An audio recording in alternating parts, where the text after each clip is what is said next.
नमस्कार, जैसे कि आप देख रहे हैं राष्ट्रीय जयश्री मानव सेवा प्रभु में आप सबका भाई आशीष राजकुमार इस समय गुजरात की धरती से आप सभी के सामने परमेश्वर का वचन और परमेश्वर के कलामों के साथ आप सभी के सम्मुख आता चला जाता हूं। प्रभु की दया और प्रभु की कृपा आप सभी के साथ लगातार बनी रहे।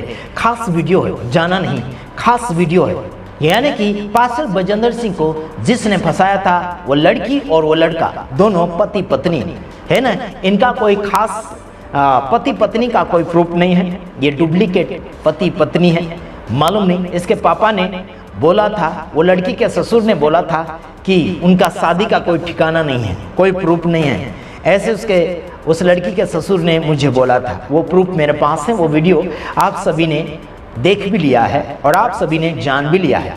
तो एक बात बताना चाहता हूँ, एक और प्रूफ लेकर आ रहा हूँ। उस लड़की ने और वो लड़के ने मिलकर क्या किया था उन्हें, यानी कि उस लड़की ने उसकी सासू के साथ क्या हरकत किया और उसका देवर है या फिर जेठ है, वो पास्टर है, उसके साथ क्या व्यवहार किया था, वो वीडियो मेरे पास पहुंचा है।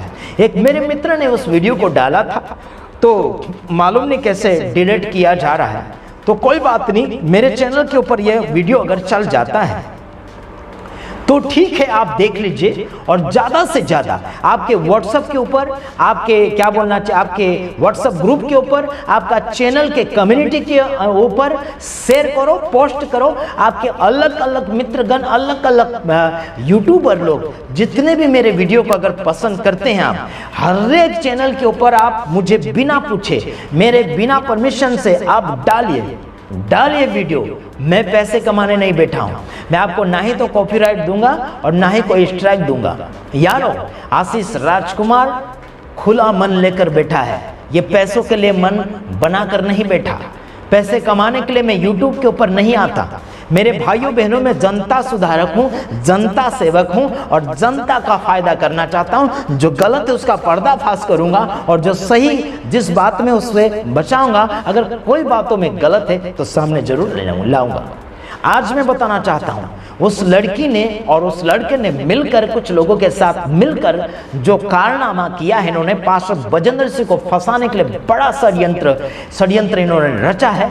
उन्होंने उनके घर के ही लोगों को तकलीफ दिया है, तो बाहर के लोगों को तकलीफ कैसे नहीं दे पाएंगे, वो आप समझ सकते हैं मेरे भाइयों बहनों। अगर ये वीडियो पुलिस के पास जाता है तो आपको मैं बोलता हूं, आपकी वर्दी का लाज रख लीजिएगा। इस वीडियो को जज के सामने पहुंचाइए। क्या ये लड़की और लड़का क्या सही है? नहीं सही है। परिवार के साथ, सासू के साथ, देवर या जेठ के साथ इन्होंने क्या व्यवहार किया, इस सामने दोनों का मैं फोटो रखता हूं, है ना। एक भाई है, वो भाई का भाई है, और जो सामने एक लड़की का मैंने फोटो रखा है। ये जो एक बहू है और पीछे जो बैठी है वो सासू है। इसकी सास बहू का झगड़ा है ना, भाइयों में झगड़ा। आइए देखते हैं, सुनिए, आगे सुनिए, वो वीडियो देख लीजिएगा, वीडियो पूरा सुनिएगा। मेरा नाम है हरदीप सिंह और मेरे साथ हैं मेरी माताजी करमजीत कौर। और आज ये वीडियो बनाने का मकसद ये है कि जो अन्याय मेरी माँ के साथ हो रहा है उसके बारे में हम जो मौजूदा सरकार है, सीएम साहब हैं और जो पुलिस उच्च अधिकारी हैं, उन तक हम अपनी आवाज को पहुंचा सके। क्योंकि अब तक हमने एसएसपी दफ्तर, एसडीएम दफ्तर और हर एक कोशिश कर देख लिया है, लेकिन कोई भी सुनवाई हमारी नहीं हो रही है। मैं बताना चाहूंगा, सरबजीत सिंह उर्फ रॉकी और उसकी पत्नी, जो कि मेरी मम्मी का जो घर है उसके ऊपर ही रहते हैं, और इन्होंने किस रीति से मेरी माँ को, मेरे बाप को और हम सबको तंग परेशान किया गया है, उसको मैं लफ्जों में बयान नहीं कर सकता। बाहर तो ये दावे करते हैं समाज सेवा करने के, बाहर तो ये दावे करते हैं महिला को न्याय दिलाने के बारे में, लेकिन यहाँ पर सरबजीत सिंह उर्फ रॉकी के खुद के घर के हालातों को मैं आज पूरे भारतवर्ष को और पूरी कानून प्रक्रिया को बताना चाहता हूँ कि किस तरह से अपनी माँ के साथ ये न्याय कर रहे हैं। ये मेरे हाथ में एक पेपर है जो कि है MLR रिपोर्ट। लगभग 1.5 साल पहले ये खरड़ के हॉस्पिटल 7/12/2023 को ये रिपोर्ट है। इसके साथ इस रिपोर्ट में जो मम्मी है सरबजीत सिंह उर्फ रॉकी की और मेरे माताजी हैं, इनके साथ मारपिटाई की गई थी। उनकी पत्नी और सरबजीत सिंह के द्वारा साजिश कर घर में जब मेरी माँ अकेली थी, ना मैं घर में था ना मेरे पापा घर में थे, और अगर पड़ोसी ना आते तो हो सकता था कि मेरी माँ को गंभीर रूप से जख्मी कर देते या मार ही देते, है ना। तो हमने हर एक कोशिश कर देख लिया, सब कुछ कर देख लिया, लेकिन हमारी कोई भी सुनवाई नहीं हो रही। आज तक एक FIR भी इनके ऊपर नहीं कटी। जब कोई भी सुनवाई हमारी नहीं की जा रही थी, हमने कोर्ट में इस केस को या इस विषय को हम लेकर गए। ये मेरे पास उसकी भी डिटेल्स अवेलेबल हैं, ये भी आप वीडियो में देख सकते हैं, उसमें भी हम डाल देंगे। यहां पर हमने केस किया, लेकिन जो SHO साहब है हमारे बलौंगी पुलिस स्टेशन के, वो लगभग 1.5 साल से इस केस में रिपोर्ट ही पेश नहीं कर रहे, और उन्हीं के ये वारंट निकले हुए हैं यहां पर मेरे पास। तो हम इन चीजों से देख सकते हैं कि हमारे पंजाब क्षेत्र में इस समय किस तरह की कानून प्रक्रिया चल रही है, और एक बुजुर्ग माँ जिसे उसके ही बेटे ने अपनी पत्नी के साथ मिलकर साजिश रचकर मार पिटाई की, है ना, और दुर्व्यवहार किया, उसकी कोई भी सुनवाई आज ना पुलिस स्टेशन में हो रही है, ना कोर्ट में जो पुलिस के उच्च अधिकारी हैं रिपोर्ट्स पेश कर रहे हैं। मेरी माँ अभी हमारे बीच में है, ये भी हमें बता सकते हैं कि इनके साथ किस तरह से दुर्व्यवहार किया गया। मेरा नाम करमजीत है, मेरा बेटा है सरबजीत सिंह रॉकी। इसने इसकी पत्नी ने मिलके मेरे साथ जैसे भी मार पिटाई करी है, और घर के अंदर उस समय कोई था, ना मेरा बड़ा बेटा ना मेरा पति, मेरी छोटी पोती थी, मैं थी, दोनों थे। इन्हें दोनों ऊपर से आके इन्होंने दोनों ने मतलब फाड़ लिया नीचे आके। अगर हमारे आने ना आते, पड़ोसी ना आते, तो मेरा उस दिन बचना बेहद मुश्किल था, और इन लोगों ने मुझे बहुत तंग और परेशान किए। जैसे अभी करमजीत कौर जो कि मेरे मम्मी हैं और सरबजीत के भी माताजी हैं, उन्होंने बताया किस तरह से इनके साथ मार पिटाई हुई, और उसकी हमारे पास CCTV फुटेज भी है। ऐसी बात नहीं है हमारे पास कोई प्रूफ नहीं है, CCTV फुटेज है। और उसके अलावा भी जो समाज सेवी होने का ये दावा करते हैं, किस तरह से ये अपनी माँ को ही, अपने परिवार को ही तंग परेशान कर रहे हैं। ये मेरे पास एक बिल पड़ा है जो कि इस घर की बिजली का बिल है। इसके ऊपर आप देख सकोगे ये 36,000 से ऊपर का बिल है। आपको ये बिल भी इसी में आप देखने के लिए देख पाओगे, मैं बिल भी अटैच कर दूंगा। मेन मीटर के अलावा एक अलग से मीटर लगा हुआ है जो कि सिर्फ इनके घर के लिए इस्तेमाल किया जाता है, सरबजीत सिंह उर्फ रॉकी और उसकी पत्नी के लिए। लेकिन लगभग 1.5 साल इन्हें यहाँ रहते हुए हो गया, ये कोई भी बिल पे नहीं कर रहे बिजली का।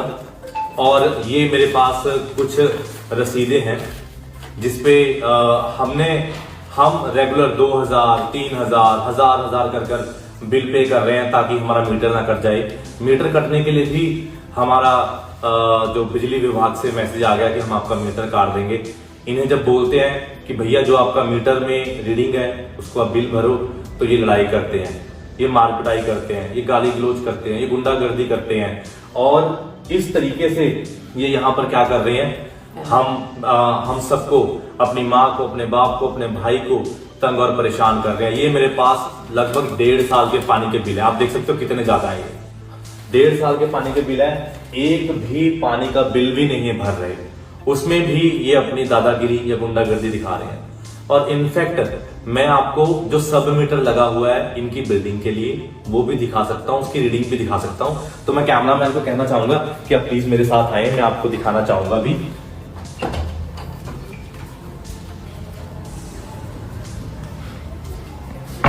ये देखिए ये सब मीटर लगा हुआ है, और आप इसकी रीडिंग एक बार चेक कर लीजिए। एक बार प्लीज आगे होकर इसकी रीडिंग देखिए, क्लियरली इसकी रीडिंग आनी चाहिए। इसके अंदर कितनी रीडिंग है देखिए, ये कम से कम 5500 से ऊपर की रीडिंग है। 5500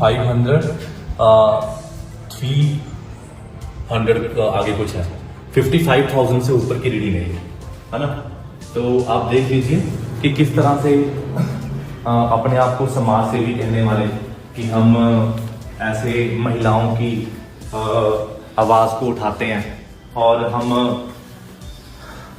मदद करते हैं उनके जो दबे हुए हैं, पीसे हुए हैं, जिनकी कोई सुनवाई नहीं हो रही। लेकिन यहाँ पर आज सरबजीत सिंह उर्फ रॉकी की खुद की माँ उसी से पीड़ित है, उसकी पत्नी से पीड़ित है, और ना ही पुलिस प्रशासन कोई कार्रवाई कर रहा है। और जो यहाँ पर ये गुंडागर्दी, बदमाशगिरी दिखा रहे हैं, ना पानी का बिल भरते हैं, ना बिजली का बिल भरते हैं। मैं इस समय हाथ जोड़कर निवेदन करना चाहूंगा हमारे माननीय सीएम साहब से कि वो इसके ऊपर, है ना, बहुत कड़ी माफी चाहूंगा, बहुत कड़ा रुख अपनाएं, और जो भी अन्याय एक बुजुर्ग के साथ हो रहा है उस न्याय का उनको न्याय जरूर मिलना चाहिए। और साथ ही साथ मैं जो हमारे नेशनल मीडिया है और जो हमारी पंजाब की मीडिया है, मीडिया चैनल्स हैं, मैं उनको भी इनवाइट करना चाहूंगा। आप आइए हमारे घर पर, ये सारे डॉक्यूमेंट्स कैसे जो अपने आप को समाज सेवी कहते हैं अपनी माँ के साथ ही अन्याय कर रहे हैं, आप इन सब डॉक्यूमेंट्स को खुद आकर देख सकते हैं। मैं सारे मीडिया चैनल्स को इनवाइट करता हूं, आप आइए और हमें न्याय दिलाने के लिए इस मुहिम में हमारे साथ जुड़िए, ताकि एक बुजुर्ग माँ को न्याय मिल सके। नहीं तो मैं कहता हूं ये लोग ऐसे हैं कि ये कुछ भी कर सकते हैं। मैं विश्वास करता हूं ये मेरी वीडियो पंजाब के उच्च पुलिस अधिकारियों तक भी पहुंचेगी, सीएम साहब तक भी पहुंचेगी और मीडिया चैनल्स तक भी पहुंचेगी, ताकि करमजीत कौर जो एक बुजुर्ग हैं उन्हें और उनके परिवार को न्याय मिल सके। आपका धन्यवाद। हाँ, तो आपने सुना भी इस वीडियो को, आपने क्या ख्याल बनाया उस वीडियो को देखकर, क्या सोचे बनाई, क्या आपके अंदर क्या विचारे बने हैं उनको देखकर? क्या उनको आप निर्दोष ठहराओगे? इन दोनों को क्या आप निर्दोष ठहराओगे? इन दोनों को ठहराओगे? इन दोनों को निर्दोष? इनके पास बहुत से ऐसे केस हैं जो लिए लड़ते हैं। इनके पास ऐसे बहुत से ऐसे लोग आते हैं जो ये क्या बोलना चाहिए, इनको फंसाते हैं। मेरे भाइयों बहनों, इनका काम ही ये है। हमने सुना है, लोगों ने हमारे पास रिपोर्ट पहुंचाया है कि कहना है लोगों का कि इनका काम ही ऐसा है। समझ रहे मेरे भाइयों बहनों? चलो सुना रिकॉर्डिंग यारो, फ्रॉड लड़की है, ये लड़का भी फ्रॉड है, सबको ठगा ठगी कर रहे हैं और इनमें कोई भी प्रकार की इंसानियत नहीं है। और इनके साथ जितने भी मिले हुए हैं वो सब व्यक्ति इनके साथ बिगड़ रहे हैं। तो मैं इतना कहना चाहता हूं, हाथ जोड़कर निवेदन करना चाहता हूं, इनके साथ अगर मिलकर रहोगे आप लोग तो आपकी जिंदगी और आपका परिवार सुकून से नहीं रह पाएगा यारो। मैं कहता हूं, हाथ जोड़कर रिक्वेस्ट करता हूं, इन दोनों का साथ छोड़ दो। जितने भी लोग इन दोनों का साथ लेकर आगे बढ़ रहे हैं, पंजाबी जो है, सिख लोग हैं, इनके साथ मिलकर कुछ कार्य कर रहे हैं, आप लोगों से हाथ जोड़कर निवेदन करता हूं, आपके बीवी बच्चों का ख्याल रखिए, आपके परिवार का ख्याल रखिए। आप इनके साथ घसीटे जाओगे, आप इनके साथ फंस जाओगे। मेरे भाइयों, आप उनसे दूर हो जाइए। मैं आपका विरोधी नहीं हूं, है ना, मैं आपका विरोधी नहीं हूं। मैं इन दोनों को भी कहता हूं कि आपको अगर सुधरना है तो बहुत समय आपके पास है, आप जल्दी सुधर जाओ। सुधरने का जो समय है ना, थोड़ा ज्यादा भी है और थोड़ा कम भी है। कभी भी हम आपका समय घटा भी सकते और बढ़ा भी सकते, समझ रहे हैं? सुधरने का समय बढ़ा भी सकते हैं और घटा भी सकते हैं। याद रखना, मौका दे रहे हैं हम सुधरने का, वरना बहुत बुरी तरीके से आप लपेटे में आओगे। और सारे सबूत मैं लेकर आ, पास फोन करेगा, सबका मैं रिकॉर्डिंग करूंगा। जिसका रिकॉर्डिंग मुझे डालना होगा उसका रिकॉर्डिंग मैं यूट्यूब के ऊपर सुनाऊंगा। और कोई भी प्रकार की धमकी मुझे देने की कोशिश मत करना। किसी की भी वर्दी की, किसी की भी पदवी की धमकी देने की मुझे कोशिश मत करना। मेरे पास धमकियां बहुत आ चुकी है और मैं डरता नहीं। जितनी धमकी मुझे लोग देते हैं उतना पावर मुझे आता है, उतना जोश मुझे आता है।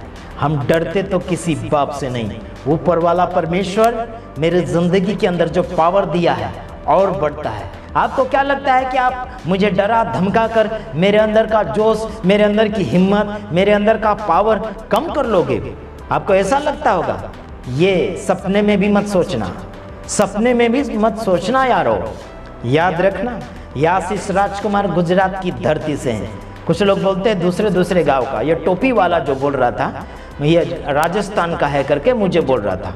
मैं राजस्थान का नहीं हूँ। अगर कान बह रहे हैं आपके तो कान सफाई करके फिर दोबारा सुन लें। मैं गुजरात की धरती से हूँ और मेरा नाम आशीष राजकुमार है। दोबारा मत बोलना कि मैं राजस्थान का हूँ, ऐसे बिल्कुल मत बोलना।